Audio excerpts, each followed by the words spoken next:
You, hey, don't fuck with me. I will intro while you are laughing your ass off, and you're going to be the laughing stock of the whole chat. Watch me. Dude, I'm including this in the edit. Ladies and gentlemen, welcome to another epic episode of Mythic Banter, where Akalon can't even control himself long enough for us to get through the intro. We are here, obviously, with the gaming news of the week to tell you all of the things that are happening. How are you doing, Akalon? I'm good, bro. I'm good. It's extra special week for me. You know, Ubisoft is about to die, so that's great news for everyone involved. You as well. I'm always happy to see Ubisoft just like take another pounding because I hate them. I think that you get what you deserve. I think it's the usual thing that people say about fuck around and find out applies doubly so to Ubisoft because I've been screaming from the rooftops, bro. Stop these business practices. Please stop. Even though I don't necessarily know if people even care about the microtransaction angle, which is the thing that bothers me the most. But it's like, whatever. I have amazing news for you on the microtransaction. Oh man, I can't wait. It is glorious. I mean, but I would just like one small correction. You don't hate Ubisoft. Oh, I do. You hated Ubisoft. They're not going to be around much longer, so it's fine.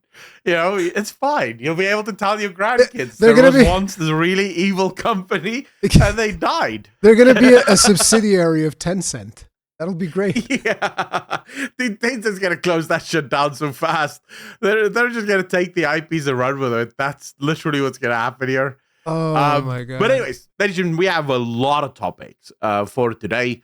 Some really cool ones. Yes, a lot of it is going to be related to Assassin's Creed Shadows. It's because, kind of scary. It is the game. Listen, it's kind of scary when we say that we have a lot of topics because, like, we have a lot of topics. We might get through 2 of them by the end of this podcast. If we're lucky. And we will probably add, like, 6 ones we didn't even have on the list by the time the show is done. So, it can be sort of all over the place. Sometimes we're professionals at planning this shit. Absolutely. Don't worry about it. Yep. Yeah, we've got you. So first topic that we have to get into, and this is really just going to be a little bit of information because there's not much for us to really talk about since most of this is now already done and dusted. But I do know that there's some of you that watch this podcast exclusively for your gaming news, which means you're wildly uninformed about most things that happen in the gaming industry. Yes. Because me and Rurikon only really cover the shit we care about, and we skip over everything that isn't related to the stuff we care about. But okay, so the first thing is Ubisoft, and that's going to be the next thing, and the next thing, and the next thing, and the next thing as well, because Ubisoft has done a lot of things weird leading up to their release of Assassin's Creed Shadows.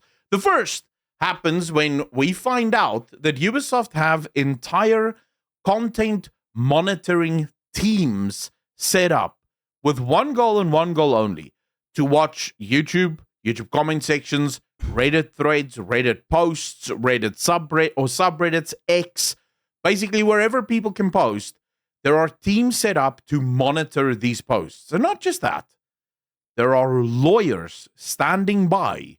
Now listen, ready to issue takedown notices, copyright strikes, whatever you can do. I think that Ubisoft is actually should be lauded for this. You want to know why? Because rather than just firing 1,000 more people, they put them on being the internet police force. At least they're still employed. Yeah, that's a hell of a rebrand of their employee, their employment status. Imagine like now they still have a job. Imagine like you're somebody who I don't know, like used to write stories or something for Assassin's Creed. They're like, okay, we have a new job description for you now. I was like, what's that? Well, you're going to moderate the internet for Assassin's Creed Shadows. Like, I'm gonna do what now? You're gonna moderate the internet. Yeah. Good luck. I mean, I think the most egregious part of this is the lawyer part, right? The monitoring, whatever. But it's the lawyer part. It's the fact that they have lawyers at the ready to issue lawsuits and take down notices and whatever. And the problem is they don't actually specify what these lawyers are going to go after, why these lawyers are going to go after certain people. They just sort of vaguely nuance that it's to stop people from harassing developers. If anyone harasses their developers, they will file lawsuits. And my problem with this is, why do we live in this current timeline where developers pretend like they get harassed out of nowhere? It just happens. I was just happily making my video game, and suddenly someone found my X page and started writing all sorts of bullshit about me. That is, I would argue that's probably in the vast minority of cases the actual thing that happens. Because more often than not, the vast minority of cases? Yeah, the vast minority of cases. It's the majority of cases is where a developer inserts themselves into a conversation, then get attacked by the gamers after the insertion, and then screams harassment. Yeah, but like, listen. Now, I'm sure you at some point have received a death threat. Well, yeah. I mean, obviously. Probably earlier this week. You know? Yeah, well, I get it quite often. Yeah, right. But here's the thing: I've received death threats as well. Now the thing is, not everybody knows how to deal with that stuff. Now, in our case, it's a little bit easier for us to deal with it because you're in South Africa. You know, I don't think that anybody's going to spend the money to go to South Africa to like fucking vandalize your house. I have guns. Or I have guns. We can go. I'm just saying. I don't think that people are going to go, you know, find where you live in South Africa to go fuck with you. I think that people are definitely not coming down to Portugal to come fuck with me. So we're in unless it's some Portuguese guy that wants to fuck with you, though. I mean, because he's already there. Listen, Portuguese people care about FIFA and I don't know, Fortnite. So you're saying the reason you don't cover those games is because you don't want the exactly. I don't want to get in trouble with especially the northern Portuguese. They're the dangerous ones, okay? The Portuguese in the north, they're a little bit more dangerous than the Portuguese in the south. Right? Why is it always, well, not always, America is the only one that's opposite. But here in South Africa as well, the southern people are all hippies and just sort of happy-go-lucky. The northern people are like well, fuck you, shut up. Exactly, dude. In Portugal, it's the same thing. The Northerners, bro, they will fuck every time that there's like a big football match, right? They'll come down, they'll vandalize the shit out of our capital because they don't give a fuck. Bitch up. Yeah, exactly. But anyway, what was the point that we were going for? I kind of lost it a little. Oh yeah, the death threats, the death threats and the harassment, all of that stuff. What I'm saying is that even though we get death threats, for us, it's not, I think, like as big of a problem. But like if you live in the USA and you start getting death threats, the possibility of those being executed, I think, kind of increases exponentially because that's where the majority of that the actual audience is. Now we know it's the internet. People will give you a death threat over the fact that don't like a video game or something. It's like it's a very minor thing. But the reality is a lot of people have families and they have to consider, you know, what's going to happen to their family if something bad does indeed happen. And some people take it way too far. Like a lot of times people will just straight up like, oh yeah, by the way, here's your address, or hey, here's a picture of your child in school. These are things that do happen. They don't happen often, but they do happen. So I should just say, I absolutely agree with you. And I've said this before. Death rates should not be anywhere near your 4th, 5th, 6th, 5th, 7th, 8th millionth resort, right? You should never resort to death rates. There's no point to them. You're not getting your message across. But that's not really, if that was all they were going after, so people making death rates, I fully support that. In fact, my video would be super positive at that point, because I do think companies should start taking this shit seriously. Yeah. I don't think gamers who do issue death rates should be allowed. I don't think you should, if you're going to resort to violence, your opinion, in my opinion, is void. Yeah, absolutely. You no longer have an opinion. I couldn't care less. You don't But matter. what I'm more referring to is the developers that scream and yell harassment almost across the board, unanimously, are developers who have inserted themselves into the conversation, then get attacked because they're now part of the conversation. And as soon as the players attack, they're like, whoa, all this harassment coming my way and all these players harassing me. And it's like, no, if you just shut your mouth and made your video game, no one would even have known. Bro, did you see the Ubisoft credits? Did you see Assassin's Creed Shadows credits? It's No, I 2 didn't. hours long. 2 hours worth of credits. There's thousands of developers that worked on this bitch. No one knows who worked on this game. No one cares. So if you didn't say anything, so I'm curious. You could just go on with your life. You remember that studio we covered a while back where there were like people who were basically living in slavery conditions, like somewhere in Asia or whatever it was? Are those people in the credits? Like they're probably there. Who knows, right? It's 2 hours, so bro, of credits. That's so fucked up. Jesus Christ. That is insane. You know you've screwed up your video game company when the credits to your game is 2 hours long. I wonder if that's included in the playtime. Do they include that in the playtime? Like when they say it takes about 35 hours to finish, does that include the 2 hours of credits? Probably. I don't know. I mean, but 2 hour credits. So, I get what Ubisoft is probably going after here, but we've already seen Ubisoft go after YouTubers and copyright claim their videos for using Ubisoft assets like cinematics and stuff. So Ubisoft is going balls to the wall here. If you criticize their game, they're happy to go after you. That's the thing. That's where I need to actually see how they're going to handle this, because if they start going after people for criticism, then that's one thing. That's something that we need to talk about, and we have to discuss how that is basically illegal. But, in reality, the legality of an action depends upon how much money you can spend on the lawyers to defend that action. That's just like, listen, boys, if you're out there in the world and you're still like, a youngling and you still don't know exactly how the justice system works, here's how the justice system works. The person who has the most money wins.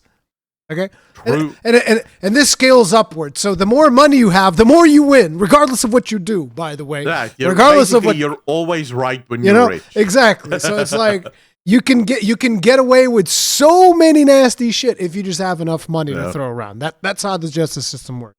So the reality is, if you start going after people for criticizing your game, that is something that is absolutely illegal, but it doesn't fucking matter because although it should matter for Ubisoft, because I imagine they don't have that much money lying around, because I hear that their debt keeps increasing and their stock keeps dwindling. Dude, they've gone all out. Are they taking a mortgage to keep these lawyers on retainer? Like what's going on?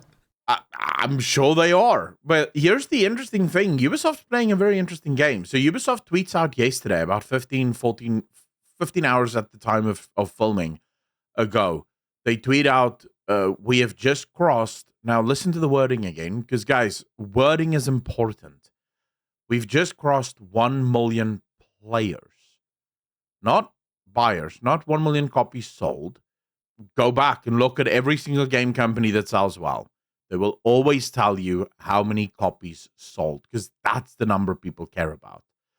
Kingdom Come Deliverance 2 did this exact thing. As soon as they sold 1 million copies, they said 1 million copies sold. Palworld did the same thing. As soon as they sold 7 million copies, I think they said 7 million copies sold, right? Because copies sold, players doesn't matter. The amount of players you have is irrelevant, dependent on how many people actually bought the game. But then you get into another really interesting thing, and this is something that I think I do want to spend a little bit of time. So Assassin's Creed Shadows celebrates itself, the official account tweets out, that it is the #1 selling game on Steam. I already have a problem with these top seller games on Steam, because if you look at the Steam charts, the game manages to get a peak player count of 40,000 people. So, real quick, following up on your thought process of how people announce copies, here's the Monster Hunter tweet. Hunters, thank you so much for 8 million copies sold for Monster Hunter Wilds in just 3 days since launch. So yes, Akalon is absolutely correct. That is usually you're gonna say sold. That's what people like to say. It's like, hey, we sold this amount of copies. All right, this was literally from the Monster Hunter tweet. Yeah, absolutely. Yeah, you look at EA with Dragon Age of Velgard. They said 1.5 million players engaged with the game. That's a nice way of saying we didn't sell even 1 million copies, right? And now they're saying 1 million players played the game. Yeah, engaged and played the game, right? Now, what's really interesting is when you start to look at the amount of small and medium YouTubers that received free keys from Ubisoft to give away. It's insane, bro. They didn't send me one. What the hell? We've been doing so much Assassin's Creed Shadows coverage.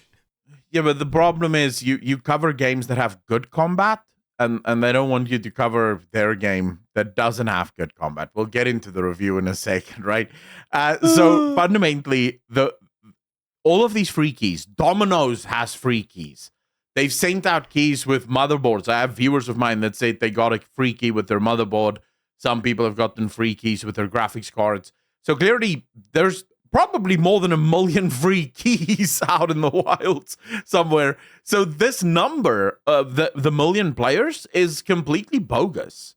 It's an irrelevant number.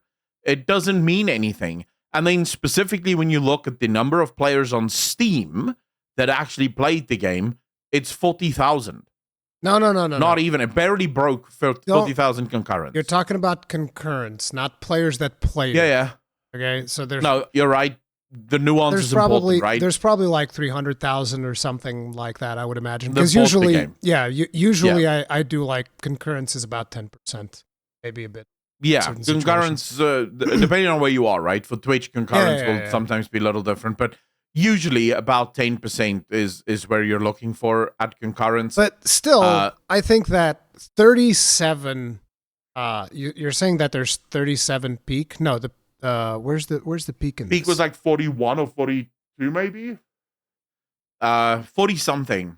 41 412 appears to be it. 41 412. I'm looking at the Steam charts right now. Yeah, 41 412. So this is not good. This for an Assassin's Creed game, that is absolutely insane. That makes no sense to me. It is really bad. Because here's the thing. I'm not a fan of Assassin's Creed games ever since I played Odyssey. I've talked about it at length in previous podcasts, but even though I'm not interested, I can recognize it. Like, listen, this is a brand. There's massive brand recognition when it comes to Assassin's Creed Shadows. And to only hit a peak of 41,000 concurrents, that is absolutely terrible. There is no scenario that you can paint in this where this was not like really, really bad for Ubisoft. Yeah. They managed to surprise me with how bad it was. I still said, I think the game will be a failure insofar as what Ubisoft needs it to be. But not insofar as what games are. Remember, this game needs to save Ubisoft. But I still said, I think the game is going to easily crack 200,000.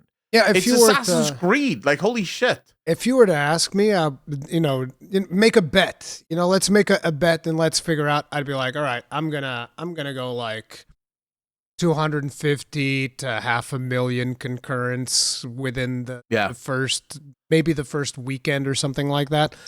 But I would never imagine it being lower than 100,000 on day of release. No. That is insane. That is, and I know that some people are going to jump in here and they're going to go like, oh, I bet it's way more popular on consoles, or maybe it's in the Ubisoft launcher. We have a story about that. Yeah, we do. We have a story about that, so tune in. Stay tuned, because pretty soon you're going to hear a stat you're not going to like. If you think that Assassin's Creed was more popular in consoles, boy, do we have news for you. But regardless of that, I think it's also very important that we talk about the Ubisoft launcher, because some people are going to be like, oh, it might be in the Ubisoft launcher. It's like, listen, if you genuinely believe that the Ubisoft launcher is going to have a higher concurrent player count Than Steam? Than Steam. Okay, listen. I have a bridge to sell you. Yeah. I have one too. on some prime location. It's on this stellar body. It's a gas giant, okay? And I have a bridge there. I have a bridge on this gas giant stellar body. I can sell it to you on the cheap, okay? I'll make you a deal. You can't refuse. Oh god. Yeah. Dude, it's like, so we know that the Ubisoft launcher isn't more popular. We also know that consoles aren't more popular because we have Outlaws. Yeah, but Outlaws is the breed. Like, because listen, remember, let me tell you how bad the Ubisoft launcher is. Because I bought a GPU. I forget if it was my 6900 XT. I think it was either my 6900 XT or the 17. When I bought that, I was entitled to receive a code for Ubisoft's Avatar game. I was like, oh yeah, let me go get this real quick. And it was for the Ubisoft launcher. I'm like, yeah, fine, whatever. And the experience of me trying to get that was so bad, like Ubisoft didn't want it to give it to me. I was like, fine, keep your fucking Blue Alien game, you piece of shit. Fucking keep it, all right? I don't want it anymore. Like, it was so, I was in the website and I was like, oh yeah, here's the product registration for my shit. And here it is. And they were like, we can't determine it right now. Please try again later. And then the day after I was like, okay, here it is again. They're like, you've exceeded the number of attempts. And I was like, fine, bro. Okay, keep it. All right? Just tell me you didn't want it to give it to me. Jesus fucking Christ. It was such a pain in the ass, bro, that I was just like, fuck it. So there's a couple of things that we have to sort of get out of the way so people actually don't misunderstand and misread the numbers. So firstly, if you're going to try and compare this game to Odyssey, Origins, Valhalla, in terms of Steam numbers, don't waste your time because none of those games launched on Steam day one. Steam, right? Ubisoft went through this whole sort of midlife crisis where they thought, if we don't launch the game on Steam, players will be forced to use our shitty launcher instead. And players just went, we cool. It actually makes me wonder, like, if maybe Assassin's Creed in general hasn't been on the decline for a much longer. I mean, it has been on the decline from a quality standpoint, absolutely. I mean, like, on the decline in terms of numbers. If it hasn't been on the decline for a much longer time than Shadows. Oh yeah, I think the only thing that really clawed it back was Valhalla. And the reason Valhalla did so well is it coincided with the Viking series. Vikings! It was Vikings, people were all up on the Viking stuff. And so Valhalla did really well. But since, basically, from the break of Black Flag, Assassin's Creed Shadows have been suffering to get anything across the finish line in a way that would be considered victorious. And then, of course, we do have Outlaws that tells us, because Outlaws is the last game that Ubisoft did their exclusive launch on Ubisoft platforms before it's allowed to go anywhere else, and also they do release them on console. And Outlaws did so bad that Ubisoft was forced to drop their policy of not releasing on Steam just because they're trying to claw back some of the cash that they had lost. So clearly, if you're going to make the argument the game sold well on console, no, it didn't. Why didn't Star Wars Outlaws do it then? The game is selling on the Ubisoft platform. Why didn't Outlaws do it then? And I know Assassin's Creed is big. Star Wars is bigger. Yes. Star Wars is massive. If at any point in time, the bigger console or the bigger Ubisoft Connect platform was going to outsell Steam, it would have been with Outlaws. And it didn't do that. So fundamentally, I think Ubisoft is in trouble. I think Ubisoft's trouble is only going to be deepening. And this does lead to, let's talk about the review, right? So I just made my review public. If you want to go there and watch that, you're more than welcome after the podcast, though. It'll wait. You can watch it later. I'm just going to talk about a couple of things here. So firstly, and I need to get the political side out of the way so we can get to the actual gameplay stuff. Okay. You figure out about half an hour into the game, you start to get an inkling that you think Yasuke may have been a token character. Then at about 2.5 hours into the game, you go, okay, he was definitely a token character. So here's how the game starts, Rikon. Starts with Yasuke's intro. It's about half an hour long. You sit through a bunch of cutscenes, then Yasuke runs through a bunch of doors, kicks a bunch of Japanese people in the dick, and then it's over. Then you get to Nawe. Nawe's intro is almost 3 hours long. And her story is the plot of the game. Her story kicks off the plot of the game. The game doesn't make sense without Nawe. They do so much work to give you her relationship to her village, to her father, the secret legacy of their tribe, and how all of this plays in. Her intro, 2.5 hours, almost 3 hours long. Yasuke's half an hour. If you look at the game and you play the game with Nawe, you can tell that the game is far more complete as an Assassin's Creed game with Nawe than it is with Yasuke. Yasuke is super slow and sluggish, so really climbing up on things just feels bad.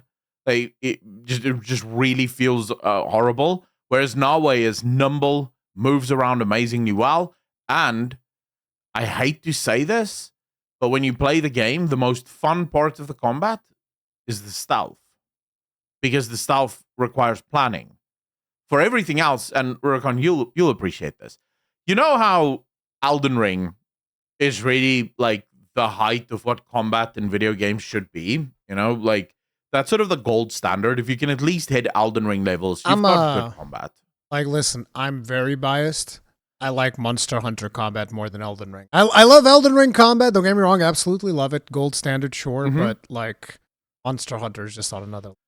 Well, I think you can have your opinion either way, but we can both agree you should at least be hitting Elden Ring combat, right? Like, or close to it. You don't necessarily have to have it because you're not going to hit it. Aim towards that. You're not going to now, hit it.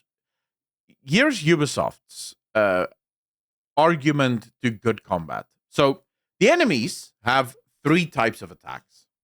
There's the white attack, the blue attack, and the red attack. That's the only attacks that they have.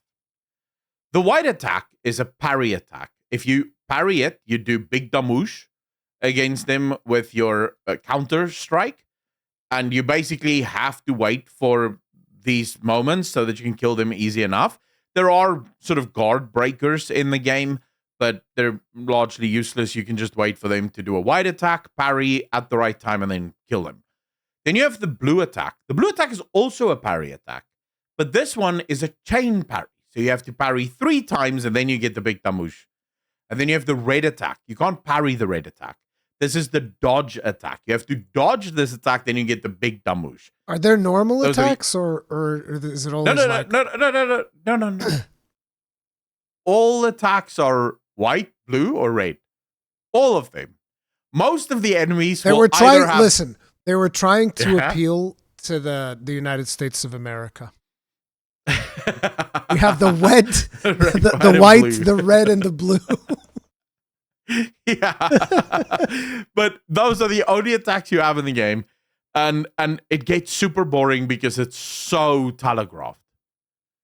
Like you can tell minutes beforehand this is the attack that he's going to do.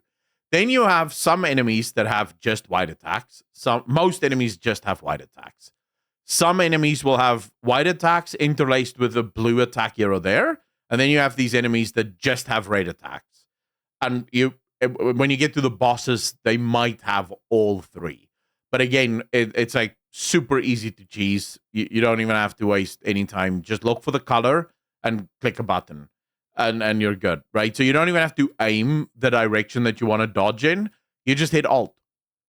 Alt rolls back. And then you hold the mouse button, and it does the counter attack, and that's it. That's your entire style. The enemies are also stupid as hell. Like, I mean, genuinely stupid. I cleared out an entire camp before guys standing next to each other were throwing knives, and as the guys are dropping, they're all just standing there, not even realizing their friends are dying around them. You do the whistle thing, so you're in a bush, and there's 2 enemies standing there, and you whistle. Both hear you, but only one comes to investigate. The other one doesn't keep guard. They walk away to go do their other duties. He's like, listen, I have stuff to do, okay? I got places to be, people. Yeah, to see. I got stuff to do. Good luck to you. So fundamentally, the AI is super bad. And not only that, Ubisoft makes, so and this is sadly how games are. You know how NPCs will have scripted paths? It's a path that they sort of walk. Now, a lot of good games try to make the scripted path, they hide it a little, right? So they Not sort of go obvious, yeah. and say, yeah, they'll try and say, okay, what's the normal amount of time that a player is going to spend behind this crate looking for the correct angle to attack? Let's say that's 30 seconds. So they'll try and make the enemy at least look normal for about 30 to 45 seconds, so that if you stand long enough, so let's say you spend like an hour there just AFKing, then you'll start to notice, oh, they're literally just patrolling the exact same space. Ubisoft doesn't even do that. Enemies will literally, like in the old days, go walk from one point to another point, back to the same point, and not even for reasons, right? So they don't even give them animations of stuff that they're doing there. They just stand there, and then they turn around and they walk to another, and they stand there, and it's just like, wow, really? This is the best you can do? And then you realize there's a lot of other things that's scripted. So the game has these camps. You'll know them. You've played Odyssey. Oh, exactly yeah. the same thing. It's exactly the same thing, by the way. As you run across the map, there's these little question marks that pop up on your compass. You go to the question mark, and it's a camp being attacked by some evil Japanese guys. And then you kill the evil Japanese guys, and then you take the crafting materials, because yes, there's crafting materials. Don't worry though, if you think it's a bit slow to gather these crafting materials, they've got you covered. The cash shop sells crafting material bundles right there for you. So Ubisoft really thought of everything. Let me guess. There's also an XP booster and a coin doubler? I haven't seen the XP booster, but we'll get to all the funny stuff that's in the cash shop. So you have the bundles for the nice upgrades. And then some of the enemies are so pre-scripted, it's laughable. So I'm in this one camp, right? And I'm prone, crawling through the grass, and the grass says I'm hidden, because you get this little white outline around your character to show that you're hiding, if it wasn't obvious to you that you are in fact hiding. Suddenly, there's a scripted event where a bunch of assassins jump out of the tree, and they jump literally in my direction, and they stand and they wait. I'm prone. I'm hiding. They should not be able to see me, but now they're standing there waiting. So I go prone around the other side, thinking I'm going to flank them. As soon as I get to the other side of the camp, they jump and they face me again. I'm still prone. I should be invisible at this point, but it's programmed into the game. This camp, we're going to make it hard for you to flank. So no matter what you do, the enemies know exactly where you are. They just don't see you, so they won't just attack, right? So it's and the whole game is just this. The map is pretty uninspiring and pretty boring. But Rurikon, here's the really good thing, right? And you're going to appreciate this. You know the synchronization towers in Assassin's Creed games? To my mind, they've always been one of the cooler features, and I'll explain why. It sometimes you climb up this super tall tower, right? And it's sort of a fun little parkour experience. You get to the top, and you get this really nice sort of, eagle eye view that goes around you. And then you jump off, and that jump does give a bit of a dopamine spike. There is a bit of faith, yeah, there is a bit of a, oh man, that's so cool. So in this one, I climb a tower. The entire climbing of the tower is hit Q, press W, hit Q, press W, hit Q, press W, right to the top. No puzzle, to the top, no nothing. Okay. No. You grapple hook onto one part of the roof, climb up the grapple, next grapple hook to the top, get to the tippity top. There's no leap of faith down. There's just jump down and climb back down. Okay. I didn't climb back down. I just jumped down. Not leap of faith, just jump. Took like 90% HP damage. And then just went on my merry way, eating some rations. And they didn't bother to put a leap of faith? Not on this tower. Some of the towers do have a leap of faith. Okay. Some of the leap of faiths work. Some of them really don't work. Like some of them, your character just sort of goes, no. I think there's some sort of bug there. But luckily for us, if you find that the synchronization towers is getting a little bit boring and tedious, and No way. you can spend $8.99 in the cash shop and unlock the entire map immediately. All synchronization towers included. Bro, I can't wait. I can't wait to see people defend this. Because they do it all the fucking time, bro. They start gobbling on Yves Guillemot's dick. It's like, yeah, Yves, yeah. Give me that slobbering. Yeah. Yeah, I can't wait. No, go ahead. Yeah. No, let's defend this. Yeah, absolutely, guys. No, we should have fucking, just buy the towers. Fuck it. Why even play the game? Just buy the ending. Why not? Bro, it is disgusting. And this is the reason why I don't play Assassin's Creed games anymore. Because they have no respect for you. They have no fucking respect for the integrity of their own fucking video game. God. Oh, I agree with you 100%. But I think this is what players also need to understand. The reason this is such a big problem, that tower I just told you about, that's the incentive that the cash shop item creates. You have to make the towers tedious. Because otherwise, why would people spend money if the towers are sort of fun? If the towers make for a fun experience, no one's going to spend money in the cash shop. That's also, by the way, why Ubisoft is giving away so many game keys.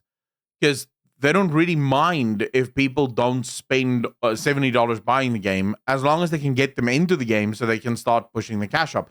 Now, I will say, to Ubisoft's defense, they don't have any of the bullshit cash shop hooks.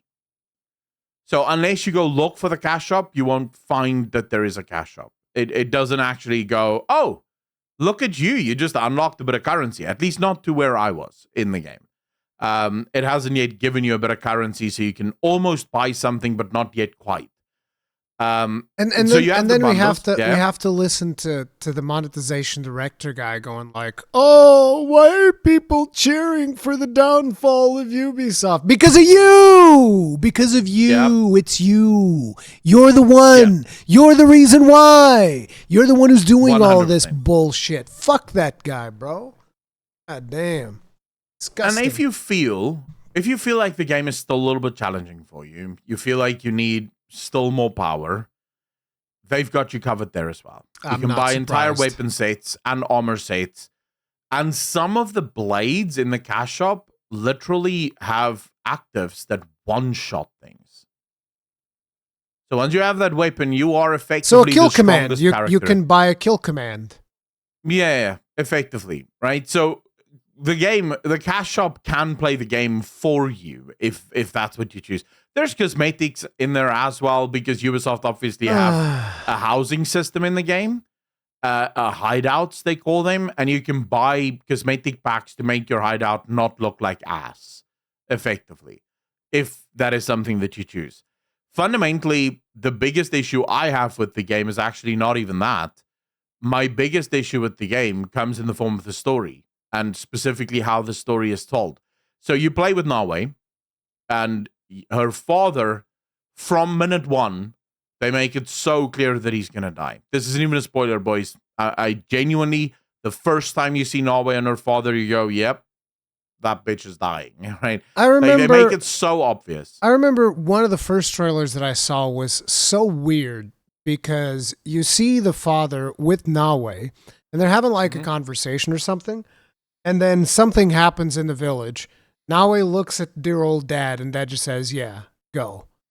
And I was just like, as a father, I would never send out my daughter into a combat. What the fuck do you mean? I would go, the dad. Why would you send your daughter to a combat scene? What? That's crazy. You'd think so, but don't worry, Ubisoft does a great job of not explaining it in the game either. Oh, okay. Because that scene is in the game. That is how it starts. Then you go through this little sort of mini gameplay sort of cutscene thing where there's far less gameplay in Nawe's introduction than there was in Yasuke's. Yasuke's is mostly just him running through doors and then one or two cutscenes. Nowadays is basically 1 or 2 cutscenes, 2 seconds of gameplay. Some of it is literally you jump on a horse. This is the gameplay between cutscenes. Jump on a horse, run after your dad. Of course, his horse doesn't run as fast as your horse, so you're constantly having to slow down. You get to the next village, cutscene starts again. Off we go, right? So that's sort of how they break this up. It starts super slow. Like the start of the game is grueling as shit. I was sitting there for the first 2 hours going, dude, when am I like being an assassin now? Like, when am I assassinating something or doing something that isn't just watching people talk about bullshit? Like this auntie giving me food and I'm telling her how good the food is. Like, why do I care about this? But fundamentally, you're playing and now you're off on this mission that you're sent to, and you're as you go on this mission, the end of this mission leads to your grievous wounding and your father's death. Okay. Now, reminder, up until this point, you have no idea really who your father is. You know that he is called Dad, but there's no relationship between you and this dad. There's literally nothing. They do an almost 2-minute cutscene for the death, where Nawe's crying and the dad's sort of dying.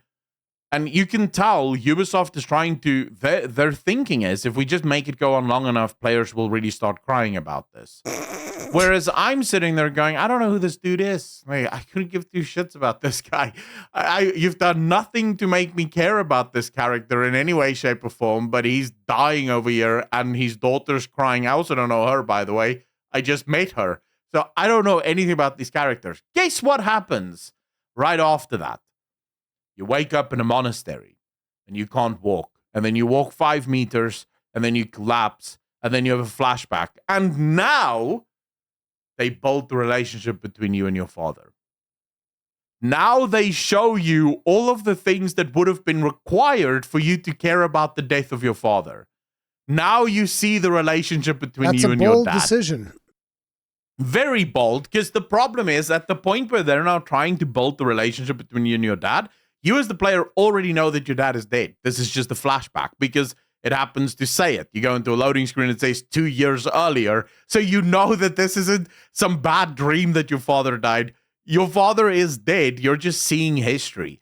And now they explain to you who Nawe is, what her ties to her village is, to the world is, to her father is, to the people that suffered as a result of the outcome of the war. But it's too late. You've already done the death scene. I've already not felt the death. I can't now feel the death later. You've wasted this opportunity. And the entire story is this sort of pacing mess where it just doesn't ever feel like the pacing is great. They have these shrines all over the world as well, where you have to do this silly little mini game where you have to hit. Where you destroy the shrine? No, you can't destroy them. There's a patch now for that. I tried to kill some Japanese guys, and it said it's gonna fail me if I do that, so I couldn't do that. Aww. And also, this is funny as shit, by the way. I run into the first temple I find, and there's a thing that pops up that says, "Do not climb the torii gates out of respect for tradition." It's like, bitch, okay. You guys used a broken torii gate. Let's not start preaching to who may do what in a video game. Oh my God. You can climb the torii gates, by the way. No one does anything. No one says a thing. You just climb up and you do whatever. Okay. So, but real quick, I am just curious. Why exactly did you buy this game?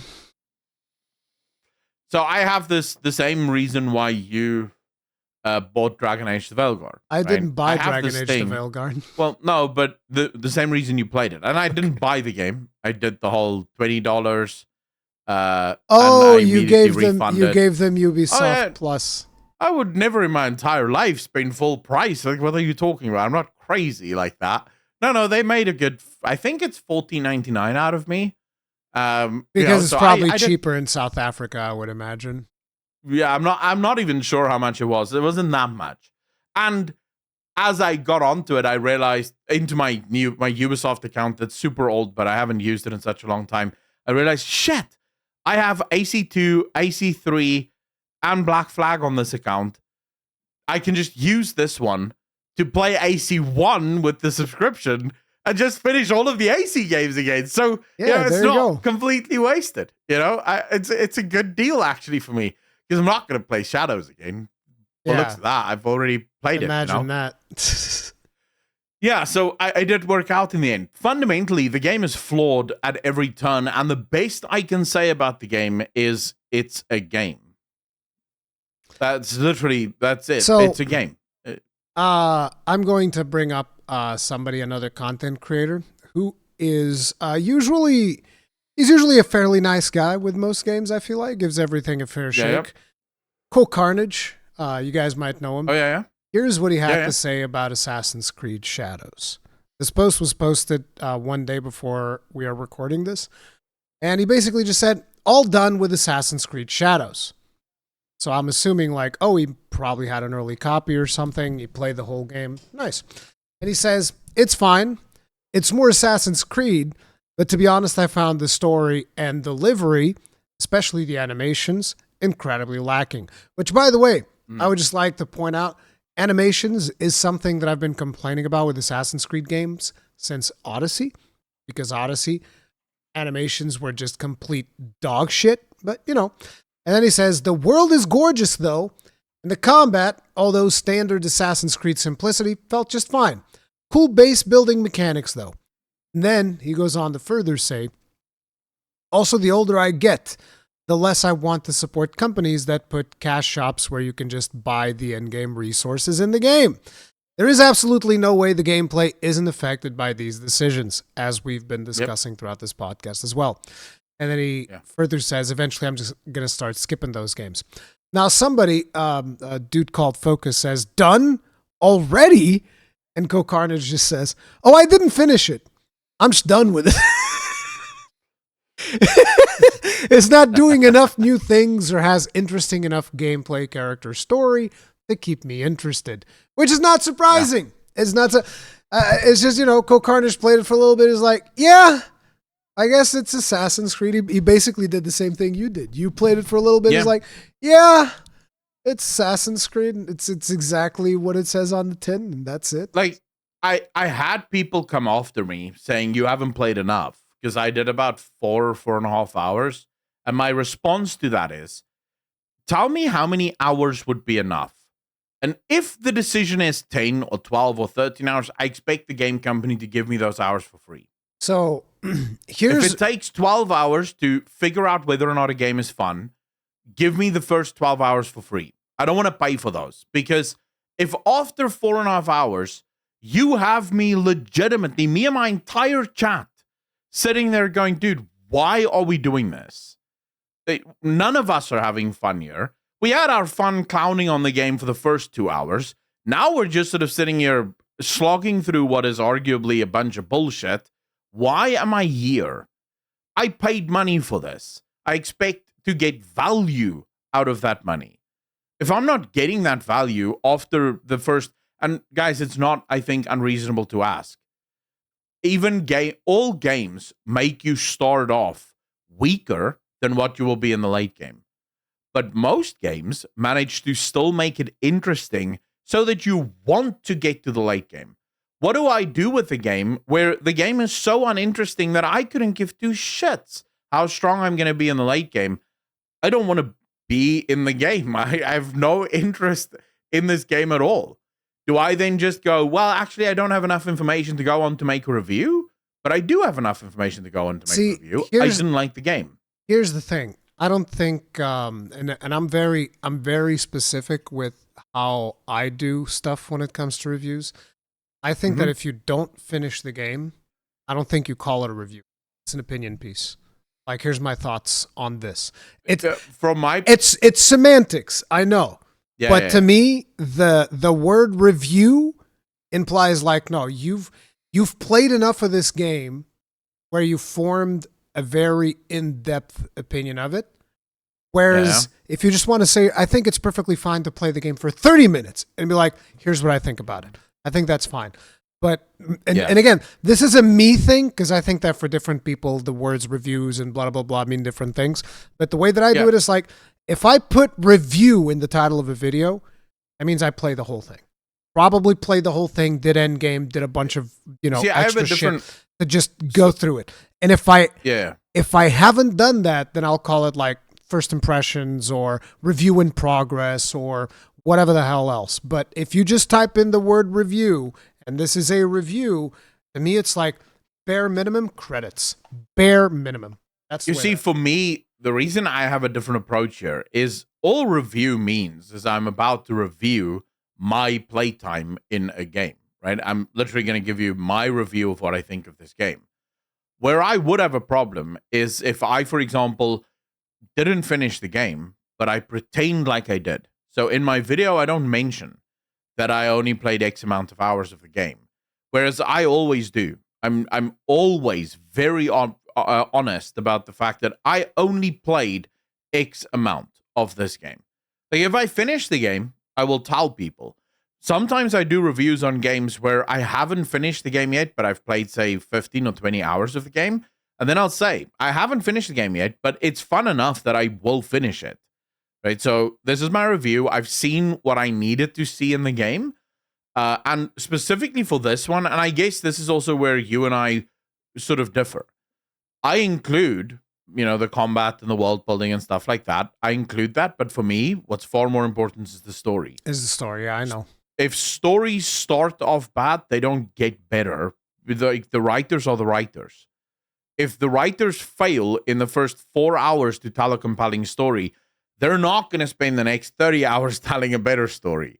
So I already saw everything I needed to see to make my review of what that game is. I'm honest ahead of time to say this is how I played, this is what I played, this is what I did.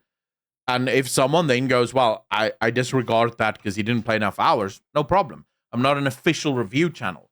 I do think where I will agree with you is on people who do official reviews, right? So they are review channels. So someone like Skill Up, Mr. Matty Plays, even you, because you do official reviews of things like Monster Hunter and Elden Ring and those things, right? I think you do have that sort of higher bar that you have to adhere to because people trust your opinion in order to make a decision as to buy or not, right? Whereas my review is genuinely just my review of what I thought of the game. Interestingly enough, I think Mr. Matty Plays also dropped the game after like 15 hours. It was 15 hours? Yeah. 15 hours. He was like, I'm done. Fuck! Man! Ooh, that's not good. That's not looking good, bro. I should just say the thing that ended my playtime, because I probably would have put in a few more hours, because we still had like 3 or 4 hours left of the stream at least. The game crashed. Oh no! So I was like, never mind, it's fine. And the game crashed, but I was standing still. I wasn't even moving. I was just standing, talking to chat, and suddenly I was like, "Dumb, what? Oh, I guess that's it, boys. I'm not logging back into the shit." The game was thinking about you. There's like, I know you're not having fun, Akalon. I'm just gonna crash. No, it was like, you know what the game did? The game pretended that it needed to go to the bathroom, and it never came back. It's like, hey, I gotta go to the bathroom. I'll be right back. 2 hours later, you still haven't seen him.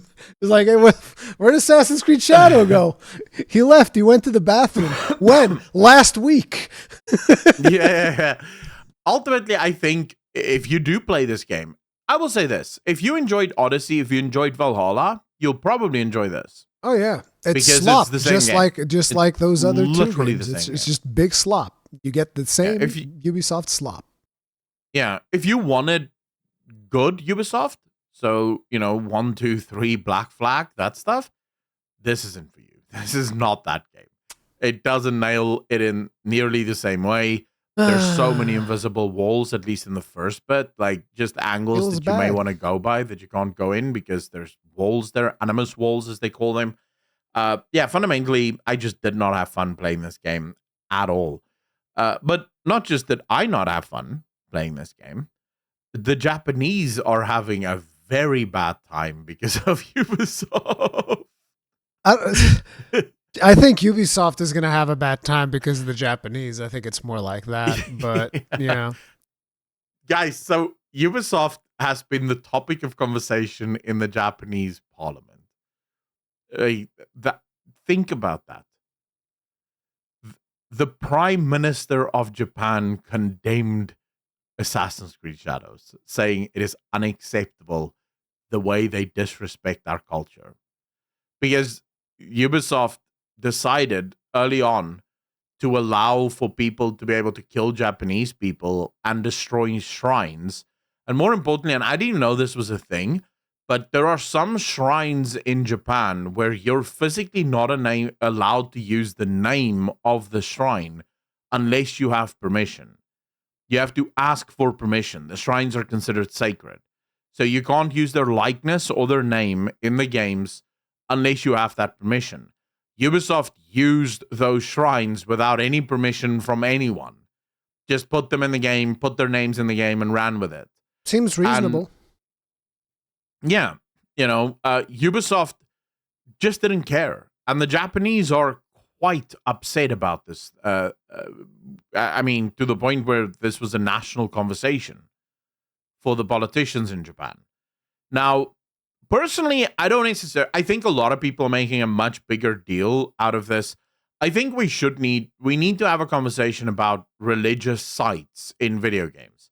And then the whole video game industry just needs to stick to it. If we make religious sites destructible, all religious sites must be destructible. If we're going to make them indestructible, all needs to be indestructible. But this whole, I don't know. I don't know how I feel about, people complaining because the shrine can be destroyed. A lot of things can be destroyed.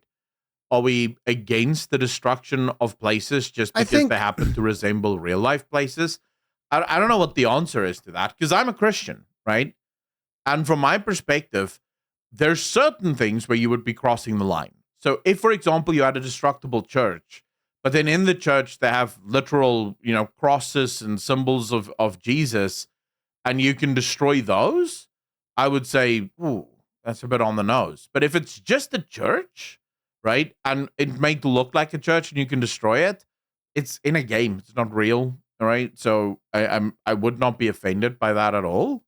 So here's where I land with this. I think that the biggest problem is that Ubisoft started arguing about how accurate their game is in terms of like Japanese culture and all of the things that they've done to ensure that they're representing Japan accurately and they're being as authentic as possible. And, obviously the big discussion about how accurate the portrayal of Yasuke is and all of these things. So basically they're saying we are doing a game that is believable, that is the way that it works, blah, blah, blah. We want it to be as authentic as possible. And when you're doing something like that, you need to really do a lot of research. Like, for instance, Ghost of Tsushima. Ghost of Tsushima, they went to the island of Tsushima. They studied it. They studied the customs. They studied everything. The team were made honorary members of something in the island because, the people felt properly represented by the video game, the Mongolian invasion, all of that shit. And it's like, people are like, yes, this was really cool. This was a cool representation of Tsushima. This is something that happened, blah, blah, blah. Naturally, it's still a fantasy story and all of that. But, here it is, this romantic story. But they did the legwork. They did, the research. They did everything that they could in order to really bring the stuff to light in the game properly. Whereas Ubisoft has just been blatantly disrespecting Japanese culture, left, right, and center. Wrong. They get everything wrong. They use the Torii Gate that represents the World War II or whatever it was. Then they change the release date to some terrorist attack that also happened in the thing. Yeah. And it's like, bro, it's everything that they do with this game. They get the One Piece katana where they're like, oh yeah, here's an exposition for our game, Assassin's Creed Shadows. You bought the cheapest katana you could find on Amazon, which also just happens to be the katana from Zoro from One Piece. What is wrong with you? What is actually? Not only that, they get the actual writing wrong, where it's completely the wrong period. This is the Sengoku period. You're going to a different period for this. They're using they're using Chinese calligraphy. architecture instead of Japanese architecture. It's like you are just boba tea from Taiwan that is sold like, as listen, Japanese boba tea. It's like, oh wow. Like, Ubisoft is the Johnny Somali of video game developers right now, okay? That's what they're doing. That's what you're doing right now, Ubisoft. You're the Johnny Somali of fucking video game companies, which is absolutely asinine and ridiculous. Like, that dude's in jail, okay? He's like in some Korean prison somewhere, all right? And that's where you guys belong, by the way, because, like, the amount of disrespect for Japanese culture is quite simply dumb. And here's the thing, though. Like, the Japanese people, they usually don't care. Like, there's so many crazy out there Japanese games, right? The problem here is Ubisoft trying to be like, no, we know the historically accurate portrayal of this period, blah, blah, blah, blah, and here's what we're doing, and this is super accurate. And then, you know, they just disrespect everything, and to the point where Japanese government's getting involved. It's ridiculous. I'll say Ubisoft could have spared themselves at least 60% of the outrage by not have Yasuke be one of the playable characters, have a normal Japanese samurai, have Yasuke in the game, but as a quest giver. Because a lot of this does stem from the fact that it started with the Yasuke thing, right? That was the first part where the Japanese people got really enraged by it. Here's where I'm at. Ubisoft. Let me just finish the thought, because I know a lot of commenters are immediately going to be like, oh, bringing it back to politics. Nothing to do with politics. Ubisoft didn't just go, and we spoke about this before, guys, we wanted to make a black samurai, here's Yasuke. They went, we made a black samurai, and this samurai is 100% historically accurate. This is 100% how it happened. And this is where the Japanese people first got offended, because the Japanese historians then got involved and were like, actually, no. Everything you just said about Yasuke is wrong. We have no information about Yasuke. We don't know if Yasuke was, in fact, a samurai. And Ubisoft just kept gaslighting, kept going. And then, when you start to then compound all of the other ways in which they disrespect Japanese culture, it does start to turn into a bit of a farce. You know, because you're suddenly in a place where Ubisoft is not just trying to make a game set in Japan, they're trying to rewrite what Japanese culture even is, right? Almost, and I'll tell you what it sort of feels like to me. It feels almost as if Ubisoft is going, they're doing the thing where all Asian people are the same. That's what it comes across as.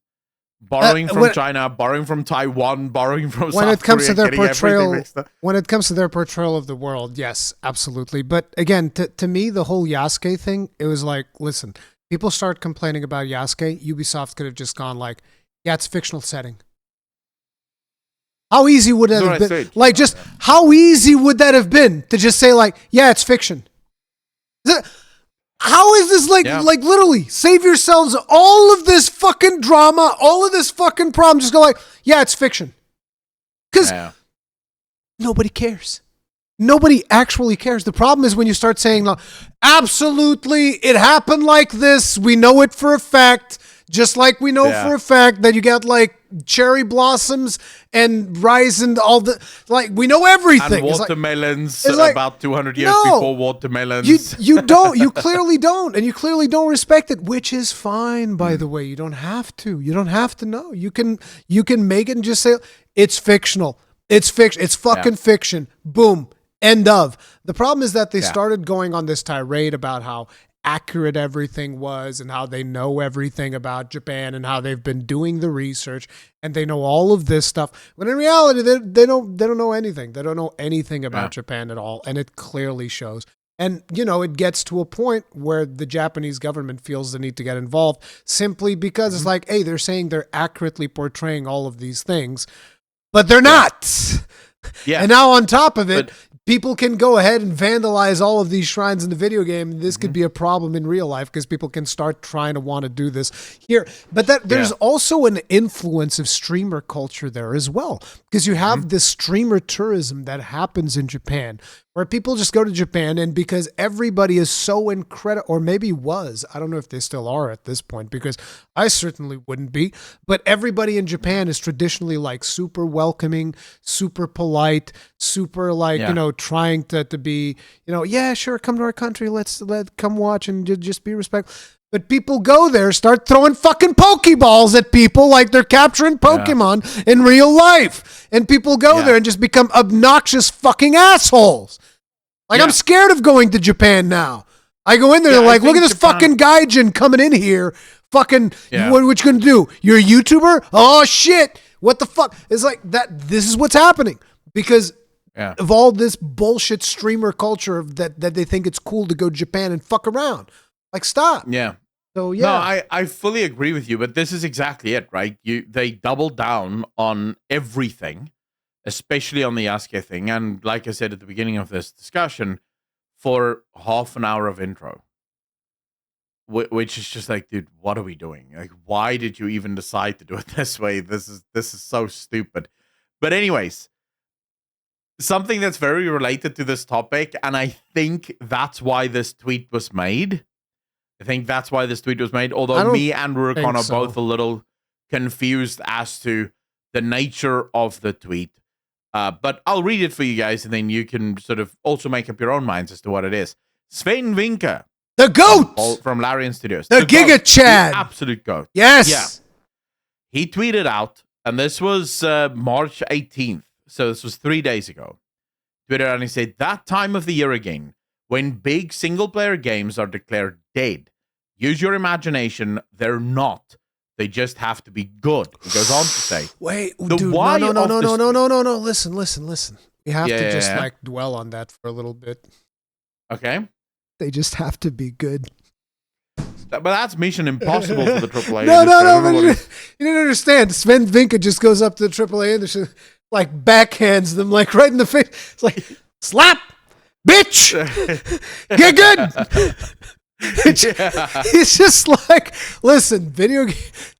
So long as you make a good game, it's fine. It's just that you fucking idiots can't seem to make a good game because you're idiots. You're absolutely right. You suck at this. I did want to sort of just brush past it, but you are right.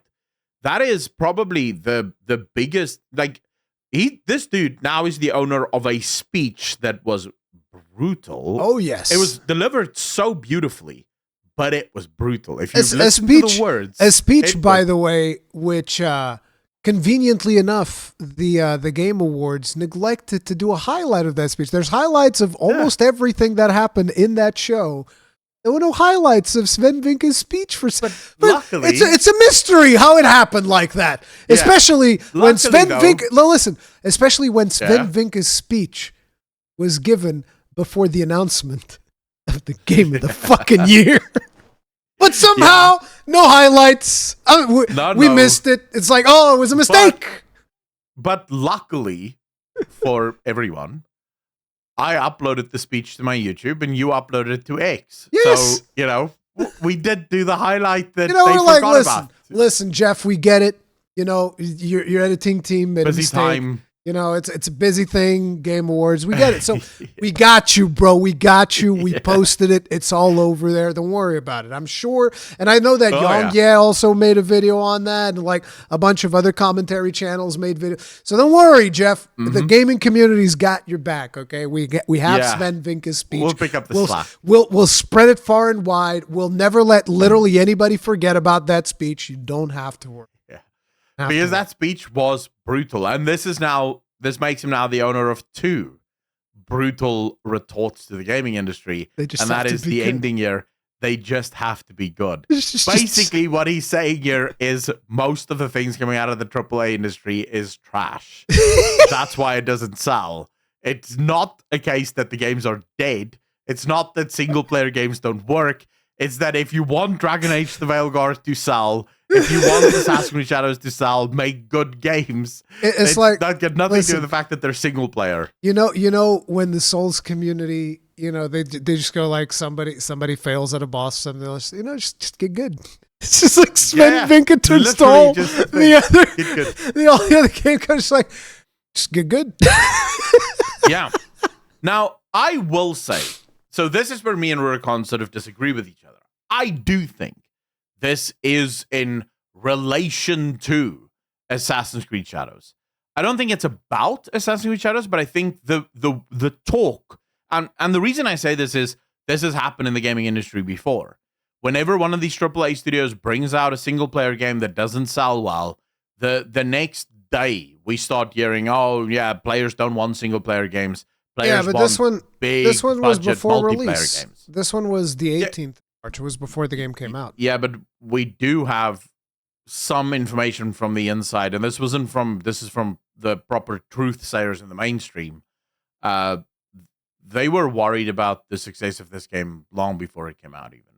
Yeah. Like, it doesn't sound like Ubisoft had much faith that this game was going to do well. And that would now make it two of their most recent single-player games that did not do very well. So clearly the talk is already happening. But Swen does go on to say just one more thing real quick. It might also be related to a thing where they started saying that, like, oh, Dragon Age would have been way better if it was a live service game. If you remember, that was a point. I don't know if it was Andrew Wilson or whoever it was, but somebody tried making that point.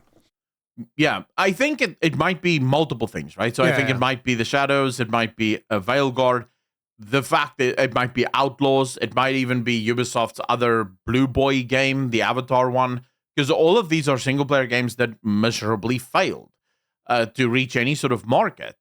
Now, Swen goes on to say, the why of this tweet is hearing chatter about important industry figures stating there is no future for big single-player games, which means discouraging investment in big single-player games, which bothers me because I don't think they have it right. And now, when he says hearing chatter, what we need to remember is there's an entire shadow world that we're not shadow world. Yeah, I call it a shadow world just because it's not on like public forums, shadow right? realm. It's the investors. It's the investors, basically. Not just investors, because it's industry figures. So it's probably like the CEOs and the executives of companies. But remember, these guys are oftentimes talking to and about each other in private Discord servers, private Discord groups, private forums where these people can talk to each other. I know I've spoken to developers that say pretty much every game developer in the world is on multiple Discord servers that players don't have access to. So a normal player can't go to these Discord servers. It's just for game devs. So he's probably hearing that talk coming out of these sort of more shadow areas where we don't have access to because we're not part of that sort of landscape. Now, of course, Swen will be worried about this because Larian Studios specializes in ding, ding, ding, single-player games. This is all they do, is make single-player games. Their games can be played multiplayer, but anyone that's ever played one of their games knows it is made to be played perfectly single-player. The multiplayer slots in so well because of the type of games that they make. Because technically every member in your party is their own character, right? So that's how it works. He then goes on to say, the problem is that this type of attitude has consequences because before you know it, it becomes a mantra. So this is just me trying to give some counterweight. I think good single-player games will continue to do as well as they have always done. They just need to be good and innovate enough. They just need to be good. Video games just need to be good. And if you make good games, guess what? People will play them. And I'll tell you what, this is actually one of the perfect times to bring up a game because, you know, people might be a little bit disappointed with the fact that, like, oh man, Assassin's Creed Shadow came out, piece of garbage. Everybody wants to play it. What am I going to play? Well, if you have a Nintendo Switch, which I'm assuming is probably not a whole lot of people in our audience right now, but if you do, another game came out that came out on the same day as Assassin's Creed Shadows because even though, you know, everybody's like, oh my God, big day for Assassin's Creed Shadows, these guys are like, yeah, we don't give a fuck. We're releasing the same day. Xenoblade Chronicles X, which I'm a huge fan of. I've been wanting to see that game get out of its Wii U jail for the longest of times. I think it's probably the last game that was like stuck on Wii U because that is the best game that ever came out on Wii U. And that comes highly recommended by me. I'm just saying that's a really good single player game that also has like optional multiplayer and whatnot. That's a really good single player game that you can easily sink a couple of 100 hours into and have an absolute blast. Xenoblade Chronicles X is awesome. And curiously enough, it is also an open world game. But unlike the Ubisoft slop, it is a fun open world game that they actually let you go out there and explore and have a good time. So highly recommended by me. But yeah, you do need a Switch. So it is what it is. Well, yeah, there you go. And who said we don't bring you good games? See? Xenoblade Chronicles X! Get in there. By the way, game I'm actually... Yeah. By the way, let me just tell you something. This game is like, it's a party-based game, so you have like your party, you're going out, you're doing like... It plays almost like a single-player MMO, so you have like your abilities, you shoot your abilities on cooldown, then there's combos that you can do, and all of that. But you keep playing the game, and several tens of hours into it, you're going to get a vehicle. And it starts out almost as like this bike. This really big bike that you get into, almost like a car. And then you're running around. It's much more faster going through the world, right? And then about 60 hours into it, depending on how slow you take things, it becomes a mech. And you have full-fledged mech combat also introduced into the game. So you fly and shit. It's like, it's insane. Okay, this game's insane. Wow. Like, I'm telling you, this is brutally underrated game. One of the most underrated games of all time. Xenoblade Chronicles X. But it's because it's only Nintendo. If they did it on like console and they did it on like PC, it'd probably be way more well known. But Nintendo doesn't. Nintendo loves money. They just don't love sharing their money with literally anyone else. So, and by the way, to give you guys an idea, and this is mostly like a personal opinion, the developer behind this game, Xenoblade Chronicles X, is the reason why Breath of the Wild is as good and as much of a success as it was. So keep that in mind. Just keep that in mind. So, I will also say on the topic of good games, Assassin's Creed Shadows did do one great thing for me. I now genuinely want to play Ghost of Tsushima. Oh, dude, it's so because good. Everyone told me while I'm playing this, so everyone's like, "Bro, if you want a proper samurai experience, play that shit." And the thing is, Ghost of Tsushima is not just a samurai experience. That's the beauty of it. Nice. Because samurai is all about honor and stuff. Ghost of Tsushima is a conflict between a samurai. What's the other thing that they call the... Damn it, I forget Ronin. It's not a Ronin. I don't think it's a Ronin. It's more like a ninja. So it's like the difference between being a samurai, being Shinobi. a ninja. I don't think they call it Shinobi. I think they called it something else, but I forget what it was. But it might be Shinobi, whatever. But it's like it's like the crossing of those two things, and it is. Oh man, it's so good. It's brutally good. I'm probably gonna have to play it then. I'm gonna have to because it's gorgeous. It is a gorgeous video game. If AC Shadows did one thing, it is like I'm like, dude, I want to be a samurai now. If you want to play a samurai, I want to be a good samurai, not a bloody whatever the hell AC Shadows is. I would like to hear your take on the story of Tsushima, because I remember when that game came out, I did a review for it. This by the way was the game where I was I was called a racist. My review for this game. Why? Because I faked the Japanese accent in the intro. Oh, I faked the Japanese intro as well in my review for AC Shadows. Somebody went in there and was just like, are we just going to casually gloss over the fact that Rory just did the racist thing? And I was like, what the fuck? What, making a Japanese accent? I don't think the Japanese people are offended. To be fair, if anyone's going to be offended by my Japanese accent in my review of AC Shadows, they need to go look at the game. The Japanese accents there is terrible at times. Like, genuinely bad. But anyways, so I'm looking forward to playing Ghost of Tsushima because I genuinely think Japan, and this is sort of one, I'll end on this. This is one of the saddest parts of AC Shadows. A game set in Japan about assassins is pretty much an automatic money printer. Yeah. You just basically need to show up and you'll make money. The fact that Ubisoft is going to fail at this, someone said in their review, ACG, I think, said in their review, Japanese AC Shadows was always the break in case of emergency for Ubisoft. Yeah, it was. Because for people that might not be aware, it was the most requested setting for an Assassin's Creed game. Like, pretty much. Like I think that since they almost. left Italy, because I think, the first one is like in the Middle East somewhere, right? If I'm not mistaken, Israel. I forget it. Israel. It's in Jerusalem. Okay, so the first one takes place in Jerusalem, and then the second one takes place in Italy. That's the one that I started in. And I loved Assassin's Creed 2. Like, absolutely Assassin's Creed is game. phenomenal. Love it. And then the thing is, you play those two, and then eventually they moved the settings somewhere else. I forget exactly if it was 3 and they went to America or whatever. But whenever they moved Black from Flag is the one that goes to America. I think 3. I can't remember. No, 3 is also the Ezio story. 3 is about because the thing is, Assassin's Creed 2 has a bunch of follow-ups. So there's Assassin's Creed 2, there's Assassin's Creed Brotherhood, and then there's one more, which is the one where the Animus is breaking or whatever. I forget the name of that one. And then after that comes 3, and 3 is the one that's with the American conflict, the American Civil War, where you play as a native. You play as an American native. That's I think. Black Flag.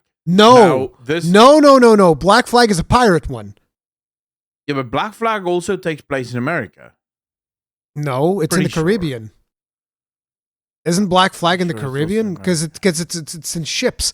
The third one is the one that's the Americans. It has something to do with the American Civil War. Yeah, you're right. You're right. Yes. But basically, the point was, after they left the setting of Italy, everybody's always wondering, oh, where's the next one going to be? Because, and Japan was by far the most requested one every time. Then they do the one that's the Black Flag, which I think was in the Caribbean, if I'm not mistaken.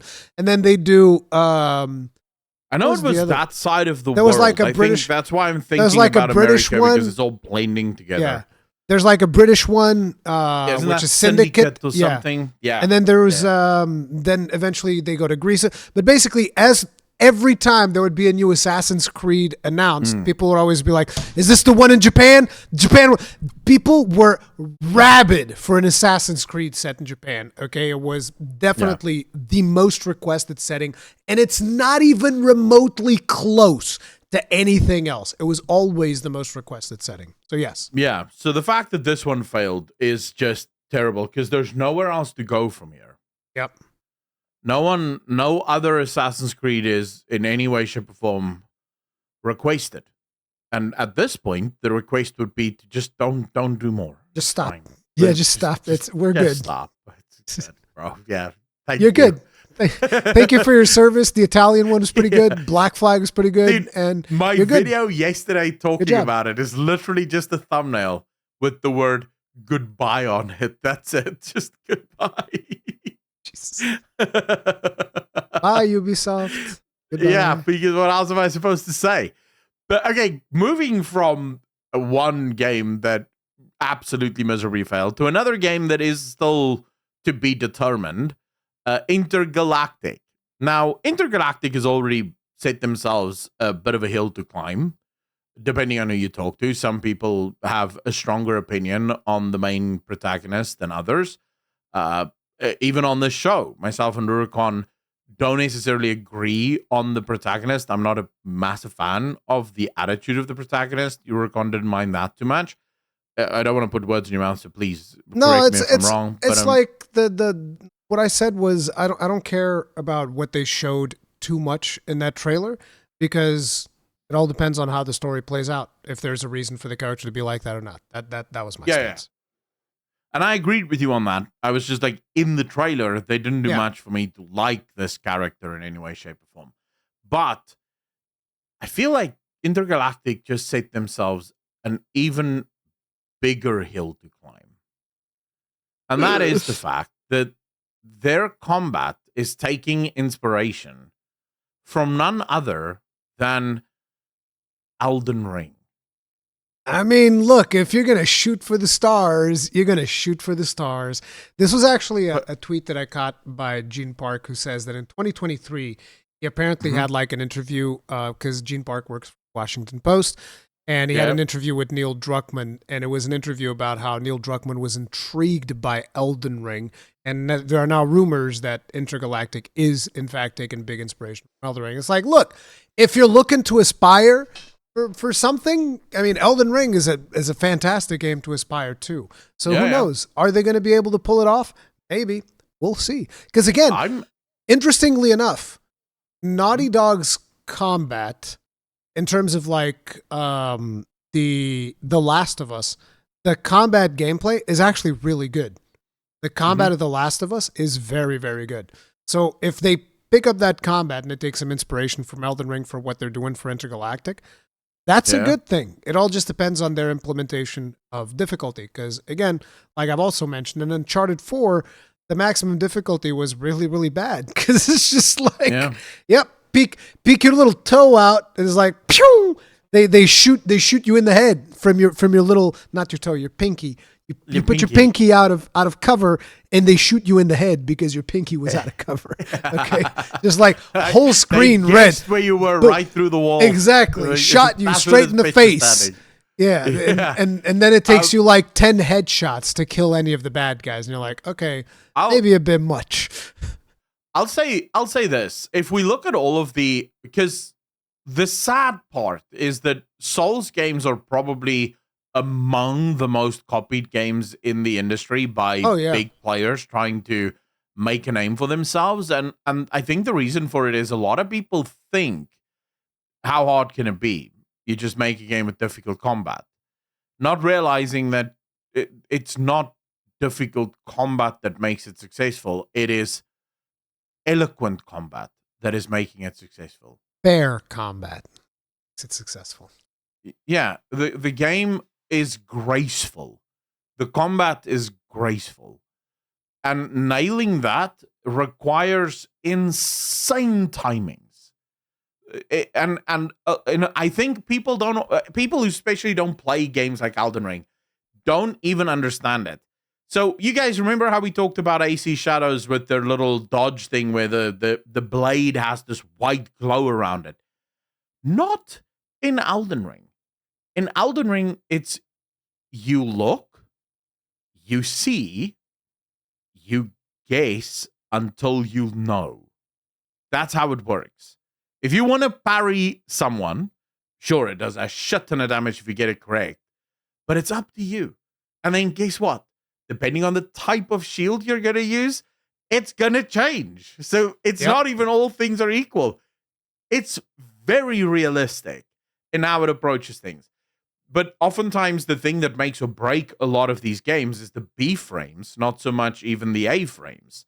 It's the moments between attacks, the moments between dodges, between rolls, between movements. What are you doing with that time? How long does it take to recover? This is sort of the big issue that we have in modern day video games and everyone trying to do this clone. I think you even said once that the most successful ones in terms of trying to compete with the Souls games would be Lies of P. That were quite I think decent. Lies of P was one of the more successful ones, where I remember even hearing people say that they liked it more than Bloodborne, which I was like, that's not the case for me, but I mean, sure, if that's what you like, that's cool. And then the other one was Lords of the Fallen, which also managed to do it pretty well. Lords of the Fallen was not a particularly successful one. I think if I would have to say what were the more successful clones, would probably be Neo.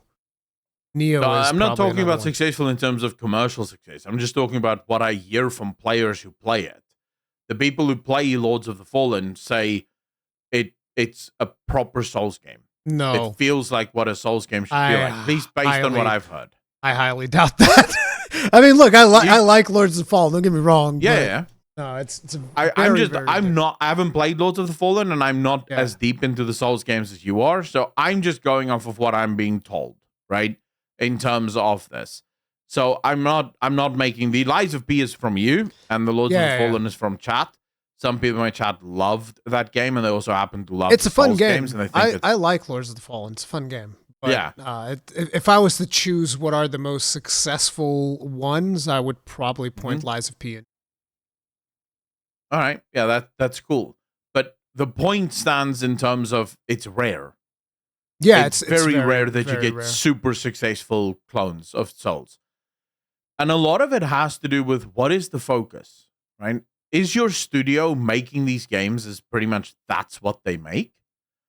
Or is your studio making other types of games, right? Now, I don't think if you're a studio that is sort of known for making super deep story games, I feel like aiming for something like Elden Ring is probably going too far. You're aiming too high for a specialization that really, in the case of, for example, Miyazaki, this is all they do. The story is phenomenal in Elden Ring. Don't be wrong. Their story is, but what did they do for their story?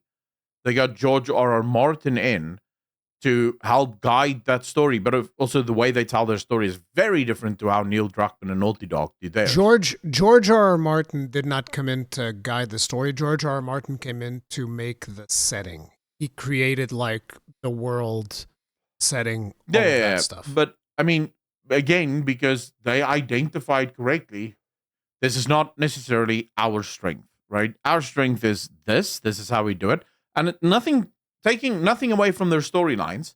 I've even heard people say the Dark Souls stories are actually pretty good. They are. Although Elden Ring is a hell of a lot more in depth, but the Dark Souls stories are just as good. But fundamentally, it's very different, right? The focus isn't so much on voice acting. The focus isn't so much on questing. The focus is way more just on experiencing the world. Yeah, it's right? it's storytelling through world building. Yeah, through world building. Yeah. Rather than through narrative. Intergalactic or Naughty Dog has pretty much always been more storytelling through narrative. Narrative is its own challenge. It's its own difficulty. I don't know. It feels like you're biting off a little bit too much. You should probably not try to aim for that. I mean, listen, if you're going to aspire to something, if you're going to aspire to something, friggin' go for it. It is what it is. If you can nail it, it'll be good. Just for the combat alone, that'll be good, right? If you can nail it. The problem is, if you get it wrong, Dark Souls copies feel really bad if they're not right. Yep. The combat feels dog poo if you don't nail it correctly. And if you don't believe me, go play New World a little and tell me what you think of the Souls-like combat in New World. Does that inspire you to keep playing, or whatever, right? So from one high sort of inspiration to another studio that decided, screw inspiration. Why do we need to do all the hard work when we can just get something else to do the work for us? Yeah, so you guys know how Ark Survival Evolved are these very, how should I put it? They're these very player-friendly developers. They absolutely care about their player base, because this is what people tell me all the time. No, you don't understand. The Ark games, they're so good. You just don't get it, right? And I was at a certain point in my career, I was kind of forced to play Ark because it was like a Patreon thing for TGN, where a lot of our patrons wanted to play Ark with Squadron.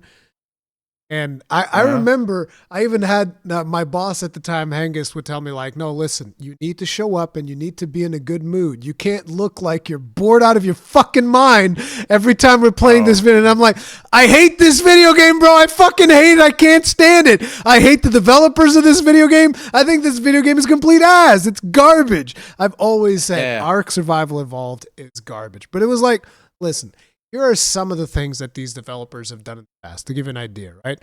So they crowdfunded a significant portion of their game, and they sold their game, and they're like, oh yeah, we're going to finish it. Don't worry about it. Before they actually finished their game, they released an expansion, which was like some island bullshit or whatever it was. So the game isn't finished yet. But they came expansion time, baby. Yeah, and Okay. then they kind of like for a while they abandoned the development of the base game and they were only focusing on the expansion. Then they've done some remaster Right. bullshit with it at some point where it's like, oh, now it's Ark Remaster or whatever the fuck. Then at some point there was a trailer with Vin Diesel for Ark Survival Evolved. Yes, this was a thing. It was so weird. And then at another point, they made another game called Atlas. And I remember watching that game. And it was at the Game Awards. I think they probably paid a pretty penny to put that ad in there. And I remember watching that game and I was like, this looks like Ark. And then I saw the name of the developer, which I forget by now what the name of this developer even is. And I was like, the moment that video was done, I was like, okay, guys, so this game is a fucking scam. Do not buy this game. It was a game called Atlas. They even had like a fake dragon show up in the middle of the trailer, and it was all bullshit. None of that ever happened. But it was kind of like Ark Survival, but with boats or whatever, and it was terrible. Studio Wildcard, Grove Street Games, Abstraction? I don't fucking know what their name is. They Ark probably Survival changed. Evolved as a crap ton of developers. They probably changed their name so that they can keep scamming people. But anyway, so these people, these absolute bastions of integrity, which people keep telling me that, no, Recon Ark Survival is pretty good. Here's what they decided to do. So they're apparently releasing some expansion, which is going to be underwater. And I showed you the trailer of that without giving you any context whatsoever earlier today because I saw this news. And when I showed Akalon the trailer, the first thing that Akalon said was like, the fuck is that? That looks like some AI slop. That's what that looks like. And I was like, exactly. Because that's exactly what it is. Because developers decided, why should we have to be accurate with what we're developing when we can just ask some random AI software to generate the assets for us and just make a trailer based on that because we don't give a flying fuck about any of these fucking idiots that keep giving us money. We don't give a flying fuck about them. Fuck them. Fuck you. Give us money. You literally have a scuba diver swimming in the water and his leg is going his entire body eventually starts waving in the bloody water as he's going. You're like, is that an alien or a human having a spasm? Like something's weird here. I loved seeing the textures of the fish just kind of like morphing randomly, which is like just a dead they giveaway. Just change. But you can so easily see when it's AI slop as well because everything is overdone. There's no nuance to the color choices. There's these neon flowers in the water, but the neon is just like neon, the kind that you get outside of a cheap motel on a Friday night, that kind of neon, and all the flowers are exactly that. And you're like, whoa, someone forgot like color palettes and sort of removing some blushing and putting some gray bits in there just to make it pop a little. No, this thing pops, but it's all just one pop, so it doesn't even create a depth of field. Dude, this is bad. You're a studio. You're supposed to be able to make this stuff yourself. Like you literally employ people that can make this stuff, right? It's just disgusting to me because like I've always seen these guys as being absolutely abusive and just like not giving a fuck about their player base and just being complete pieces of garbage. And they just continue being pieces of garbage by releasing what is essentially an AI slop of a trailer. But it is what it is. But I think they're gonna get their asses handed to them by Light No Fire. Oh yeah, absolutely. Because Light No Fire looks like the game that's going after that sort of player base, out of space into proper planet building, proper like sort of more almost MMO type-esque kind of gameplay. So I feel like Ark Survival is probably going to have huge trouble once Light No Fire. Because if anything, I might not be a huge fan of No Man's Sky. Not because I think it's a bad game. No Man's Sky is awesome. Yeah. But I don't think it's a bad game. It's just not my type of game, right? So I can say nothing bad about that game. Just that it's not my type of game. But Light No Fire, now that is my type of game, right? I'm And if surprised I can you say don't. one thing about those developers, it is that they showed over and over again how much love and respect they have for their community, how much work they're willing to put into their games. Even now, they're busy working on Light No Fire. Guess what phenomenal idea they had? They said, hey, what if we made the game on the same engine? So now when we make improvements for Light No Fire, We we bring can them over. literally just make it for No Man's Sky as well. So No Man's Sky players are still getting content how many years later? And it's all free. It just comes out and you just play it, right? And they don't give a shit, obviously, because the reason it's free is they're doing the work for Light No Fire. And they're just putting it in No Man's Sky as well as sort of like an extra update. It's not even that, because they do develop specific content for No Man's Sky No, as well. obviously, but I mean, like a lot of the big structural stuff, like the engine stuff, the update to weather systems, and that stuff is actually done for Light No Fire. But because it's the exact same engine, they're able to port it to No Man's Sky for no extra charge because they already have it. Yeah, it's something that is really cool about it. I'm actually surprised that you don't like it. I would expect you to like the systems in that. It has that kind of like management aspect that it seems like you'd be into. You can build bases, do all these crazy things. I'm surprised. Maybe I've just not spent enough time really getting into it. Maybe I should just get into it at some point. The problem is that the quest that they kind of like guide you along is very railroady, and you kind of like get bored of it real fast. But once you start going off and doing your own thing, that's when it really gets fun. So yeah, there's a lot of really cool fun. I'm open to giving it another go. I'm currently giving Frostpunk 2 another go. So once I'm done with that, yeah, because 1 was so good. Sorry, we're going off on a tangent here, but Frostpunk 1 was so good, and 2 comes along and it focuses, in my opinion, on all the wrong things. It's more in depth, but it's more in depth in all the wrong ways. Not in the ways that I would have wanted it to be. But never mind that. This is not a game that you probably care about at all. Nope. But the story is good in 1. If you're ever interested in a bit of city building for a good story. Okay, so now we get to remember at the beginning of this when me and Rurikon were talking about a thing, and we said we'll talk about a thing later. That will be about the thing. We were talking about how for some people they will see the concurrent numbers on Steam for Assassin's Creed Shadow, and they'll go like, Assassin's Creed is going to be way more successful on consoles. Don't even worry about it. Well, there are some news about Monster Hunter Wilds. A little small indie game. You might have heard of it. Phenomenal. Yeah, well, absolutely. I mean, it came out banger earlier this year. To no fanfare whatsoever. Had Most a couple sold, of players on Steam charts. Most sold video game in the US this year so far, at least. Only the US. Well, I don't know. I don't know if it's only. I don't know if it's only the US.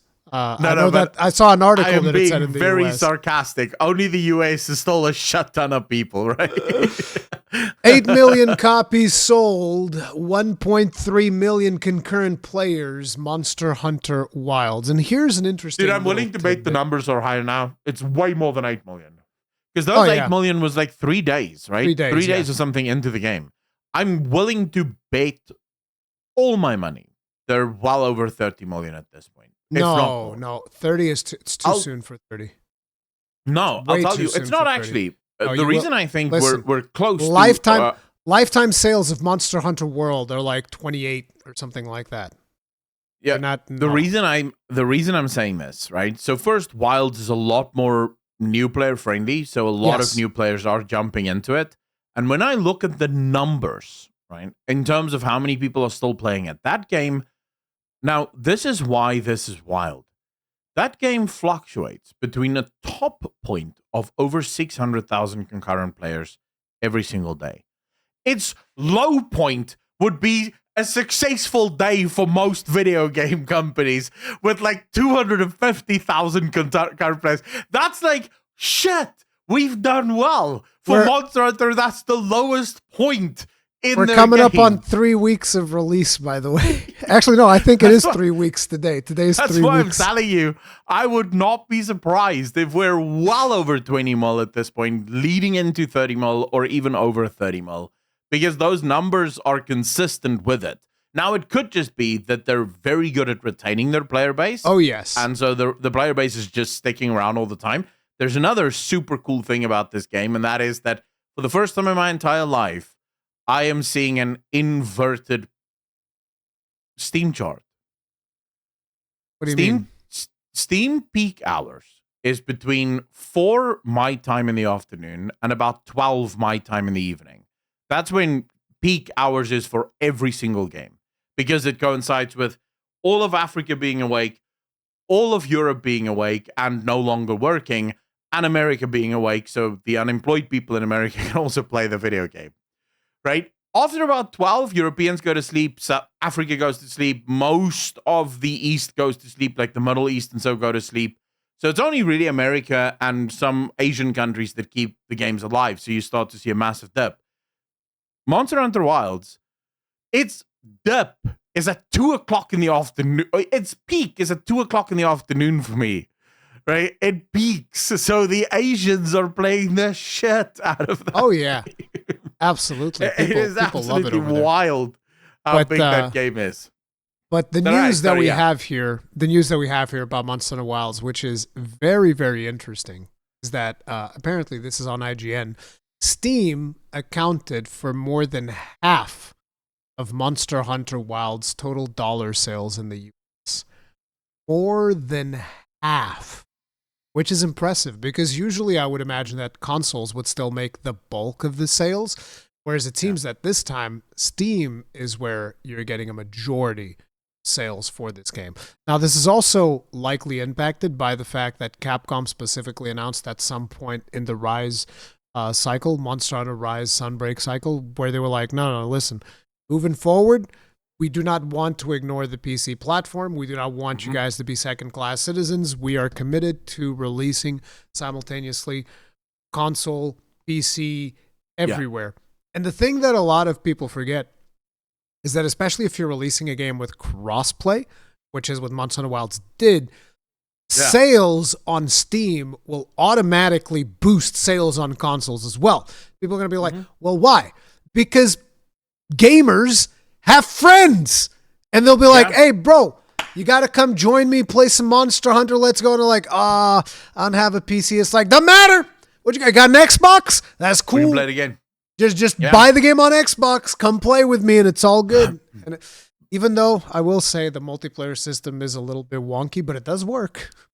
It's not intuitive, but it works. So clearly, people are enjoying it. Absolutely. I will also say, and there is something, you see, this is sort of where a lot of gamers, because they're not, and I would include myself in this, up until like a few months ago, if you asked me what is the biggest platforms for gaming, I would have said mobile, console, and then PC.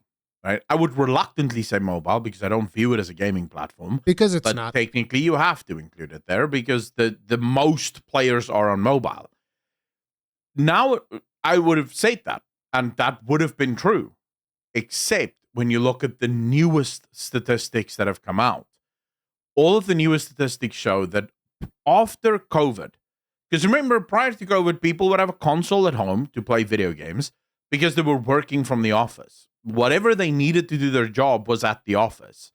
Then came COVID with the whole work from home order. And suddenly you saw, and we all saw the PC crash of COVID, where you had bloated prices all over the place for everything because everyone and their grandma was building a PC so that they could work from home. Even the unemployed people were building PCs so that they could work from home, right? Or not work from home, whatever the unemployed people do, right? So you saw this massive influx of PCs at home, and apparently in that time the numbers shifted. From then on, the vast majority of gamers find themselves playing on PC far more than on console. Far more than on console. And I think one of the big reasons for that is just the fact that PC has a massive barrier to entry, but once you're in, It is just better. Wait, I know a lot of people like to go, I just want to put my game in and it just works. I don't want to deal with all the bullshit on PC. And I'm always like, dude, do you think we still live in the prehistoric era? Like, what you're defining as just work, that was a problem years ago. Nowadays, I would say 95% of games that come out, you hit the download button on Steam, and then you hit the play button after it's downloaded, and it just works. It just goes in. It's just, you still need some setup on the operating system side of things and all of that. Yeah. And there's also... But that's why I said the barrier of entry is a bit higher, but once you're in... Yeah. But that's the thing. That's the reason why a lot of people still do console. It's just that convenience. Like, look, box, put it on the living room, and there's a controller. Yeah. There's no wires for this keyboard thing, this mouse thing, having to worry about then additional wires for the computer and then the power outlet and then blah, blah, blah. So that I understand why a lot of people prefer consoles. And in my case, for a while, I'm not taking away anything from console because I do think there's an ease of access to console. Absolutely. That you absolutely do not have on PC, right? Because if your game doesn't work on console, there's a good chance you just got a dummy disc or the game is genuinely just broken. If your game doesn't work on PC, hello troubleshooting. 4 hours later, you're in the time to jump into the rabbit hole. Trying to figure out what the hell is going on. Oh, jump into my game is using hole. only 2 of my 24 cores, but I needed to use 6 of the 24 cores because the other... Like, it can get tough on a video game, on a PC, if things don't work. Most of the time they do work, but every once in a while they don't work. And then PC guys go, right, Google, you and me, let's figure this shit out. Help me out, Google. Yeah. So I do get it, but fundamentally there has been a shift. So PC is very powerful now. And Steam by itself is the most powerful of all of those platforms. Right? Now, we don't know the exact numbers of Steam. We don't know exactly how many people play on Steam because Steam's numbers are not public because they're not a publicly traded company. They don't have to reveal how many people have them. But our most conservative guess, like our guesstimates, puts Steam user base at around 230 million people. That's guesstimates, right? So that's just based on the numbers that they do have at their availability. Didn't they pass 40 million during Monster Hunter Wilds? I think that was concurrent. News. That was concurrent. At one time, there were 40 million people actively using Steam. So not just having Steam on in the background, because that does. So that was a massive day for Steam in terms of its concurrent user base. But its monthly active users, they think, is around 230 million. Probably higher than that. Oh, you said 230. I just heard 30 million. And I was like, wait, doesn't sound right. No, 230 million. It's probably higher than that, quite frankly. It's probably way higher than that. And if Steam could stop banning a bunch of countries from using Steam, it would probably be even higher than that. But I don't think they're banning them. I think it's laws that make it almost impossible for Steam to play in those. So, like China, for example, I know Steam cannot operate there. They have like a special Steam version for China. So that's a whole different story, right? Finally, our final story for the day, and this is actually the shortest episode we've done. We're gonna get through all the topics. Holy shit! All of the topics, bro. I'm surprised, guys. We're getting professional over here. Holy crap! Jesus Christ! Wow. From this point on, me and Ruri is just getting like millions of views. Oh yeah, we're professionals now. This is it. This was the episode that changed it all around. Yeah. Watch this. Final episode, of course, Sakurai, or if I'm saying his name correctly, I don't. Yeah, Sakurai. Right? He is the Smash Brothers creator. Yeah, he is an awesome developer. He did a series on YouTube where he did a bunch of tips in the background of how games work and stuff like that. Wow, but nice. An interesting thing that's been happening is apparently there was an interview with him. And he did an interview with this website called NTAX, and he stressed the need for Japanese developers to focus on creating games with domestic appeal rather than trying to cater to Western tastes. Now, Yes. this is something that is very important to me. It is also a very interesting discussion to have because, for starters, there have been a lot of Japanese developers that are trying to like, oh, let's make things more American and appeal more to the, the Western side of gaming and whatnot. When in reality, a lot of Western gamers go to Japan and I mean, go to Japan in terms of like go to grab games from Japan because of the unique quirkness that the Japanese games have and all of that stuff, right? And so this is basically him saying like, hey, you shouldn't try to appeal to Americans because a lot of Americans are coming over to these games because we've made them with the Japanese audience in mind. That's the type of stuff that they like. He even said the success of Japanese games in the West had led many teams in the region to enjoy a growing trend of making Americanized works. However, he doesn't necessarily believe that Western gamers are looking for this, stating, I think they seek uniqueness and fun of Japanese games. But you want to know an interesting thing that I also thought was kind of like a bit of a counterpoint to what he's saying. Now, I agree exactly with what he's saying, but the interesting part for me is that Demon's Souls, which was the very first Souls game, was actually made with the exact opposite mentality, which was they wanted to make a Western RPG in a Japanese way. So Dark Souls is kind of like the opposite. Like we want, but at the DNA of Dark Souls, it's like a Japanese interpretation of a Western RPG, but it's still the Japanese interpretation. So it's not like, oh, we're doing this for the American audience. More like we're taking inspiration from American games and we're doing it the Japanese way. But it's an interesting counterpoint, I feel. Yeah, I think fundamentally, I 100% agree with him. And this is something I've said in the past with World of Warcraft, for example, right? When World of Warcraft started to change their story, removing all of the masculine characters from the game, replacing them with, as Asmongold says, femboys, and you have just this overindulgence of female characters into the game, replacing male characters. And my response has always been, you're shitting on both the men and the women that have been playing your game up unto this point. Because the girls who did start playing your game played it exactly because of what it was. The guys who played your game is playing it exactly because of what it was. Why are you now trying to change it into something else to try and appeal to the people that is playing your game already because of what it is? And this is true for Japanese game as well. When someone goes to a Japanese game, there's stuff that they expect. And the reason they expect it is because those games are unique or uniquely different to anything that the West produces. Because the West doesn't produce games in that way. We don't make the games that way in the West.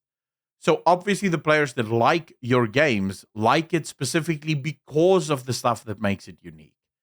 And if you try to emulate what the West is doing, number one, 9 times out of 10, you're gonna fail because you're trying to make something that isn't in your culture. So culturally, you have no real frame of reference to it.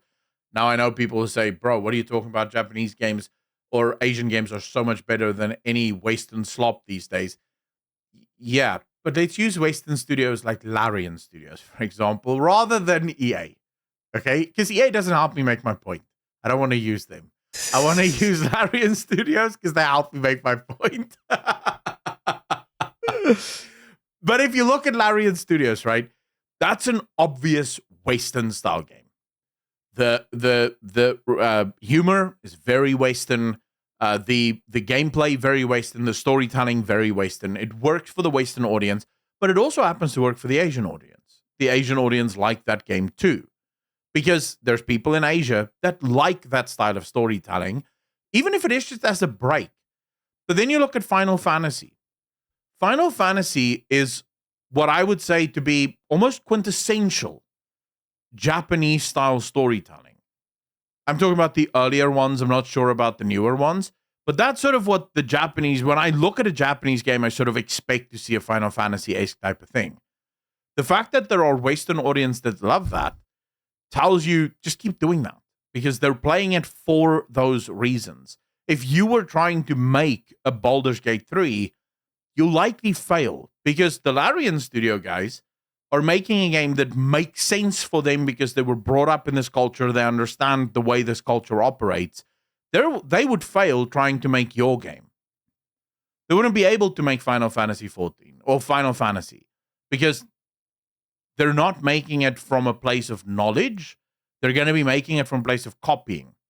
We're just copying what you guys are doing because we don't necessarily know why you do it that way. So I kind of like the fact that he is calling it out and saying, guys, let's focus on the things that made our games great in the first place, rather than trying to chase this sort of dream, I guess. Yeah. I look at how Stellar Blade did. Stellar Blade is a brilliant game. It's a really good game, and people love that game. But it is the fact that it isn't a Western game that makes people love the game. Right? There are things in that game. So one of the things I always point to is the anime combat, where the light is big and flashy and the moves are big and flashy. This is a thing that comes out of Asia. It's something that Asian games almost at its core, that's an Asian combat game. I kind of right? feel like most Western studios can't even do that kind of combat. Because like most of the stuff that comes out of Western studios in terms of time combat is usually Assassin's Creed or Batman Arkham type of combat. Just like, press this button to counter and press this button. Oh, yeah, 100%. Like, I mean, most Western games, but even if you go to, for example, Western games to do it well, Cyberpunk 2077, it doesn't have the big, flashy, anime-esque type of combat because that's not really a Western thing. Culturally, that's not something we expect in our video games. We go for, I almost want to say, Western games try to shoot for a bit more realism or realism in the portrayal of combat, in the portrayal of story, whereas Asian games tend to go for a lot more fantasy. Like there's almost like an overload of fantasy, and there's a place in the gaming industry for both of these to exist. That's not to say that you can't get Asian developers that make really good realistic games. And it's not to say that you can't get Western game studios to make really good fantasy games. It's just to say that, generally speaking, one is going to be better at one than the other, and vice versa. And I don't think it's fair to... I think I think the Asian developers, quite frankly, would do themselves a disservice. With the state that the Western studios are in, why are you copying what they're doing? This would be like going to the dumbest kid in class and copying his homework. This guy is getting an F in everything. Why are you copying his homework? This is stupid, right? So yeah, I personally, I love that it is being said. It sort of aligns with what Sven said earlier, right? Because it comes down to the same thing. Just make games that you know is good. Right? Don't try to chase, and his speech also, Sven said this.